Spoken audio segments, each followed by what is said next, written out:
Guys, we're doing another example in chapter 14, I believe the last chapter of the class. That's also, again, asked by Emily and using Ask My Instructor, which I've instructed you to do, but not too many people are taking advantage of.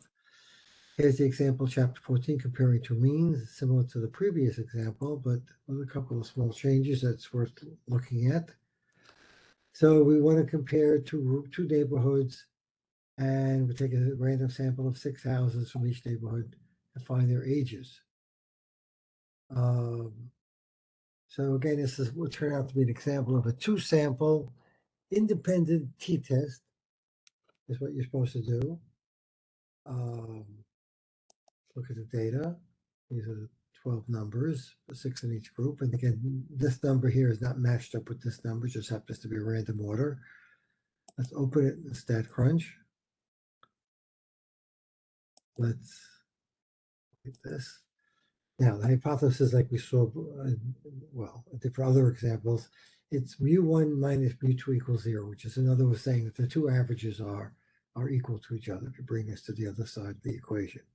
And is not greater than or less than, is simply not equal because this is not a directional test.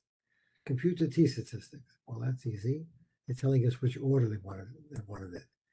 So they want it to be the first group minus the second group. If you do the opposite, you'll get a minus sign in front of it. Anyway, let's see. Let's go back to the. Oh, this was the previous example. This is the current example. So we go to stat, t-stat, two sample with data, and the first column is neighborhood 1. The second column is neighborhood 2. 1 minus 2. You have to double. You want us to use the pool variance. This is hypothesis testing, and we hit compute. If we do that, we get a t-statistic, really a lowercase t, 2.27. Let's see if that worked. We did. Good job. Find the p-value.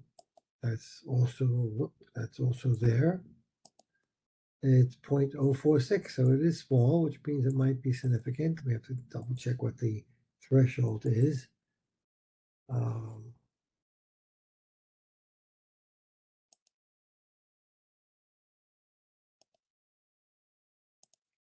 V. Okay.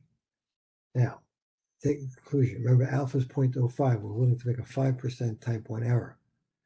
So we reject. There is a sufficient evidence to reject the claim that the mean age is the same in the two neighborhoods. Because again, this number here is lower than the 0.05. Answer, and it's correct. Find a 95% confidence using the pool degrees of freedom. Back to get rid of that because that was for the confidence. That was for the hypothesis testing. Go back to stat, t-stats, two sample with data. One group is group 1, group 2, neighborhood 2, pool variance, confidence interval, 95%, I believe. And the numbers are 0.22.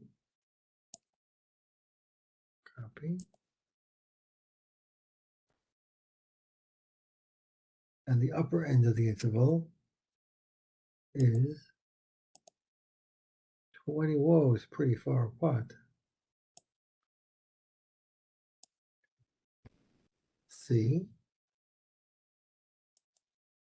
Control B. Let's check it. I got the numbers right. Did you? Now comes a thought question, a verbal question. 95% count for the mean difference in ages of the two. It was 0.22 to 21. That's pretty much what we got. Is this result different from the result of the pool T confidence interval? I'm not sure what the question is even. Well, the pool using the pool degrees of freedom.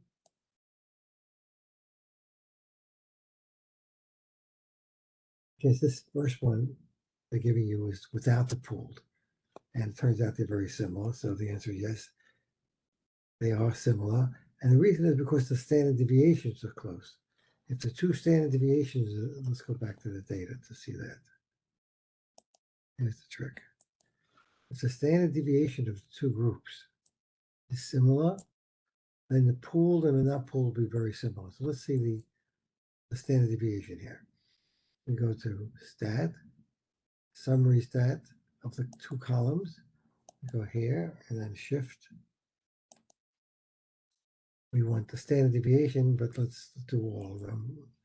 And 8.24, 8.5, basically the same number. And therefore, that's the reason why the pooled and the unpooled to come out to be the same answer. I think so. This was the answer. Check. No, whoa. You're wrong. Hold on.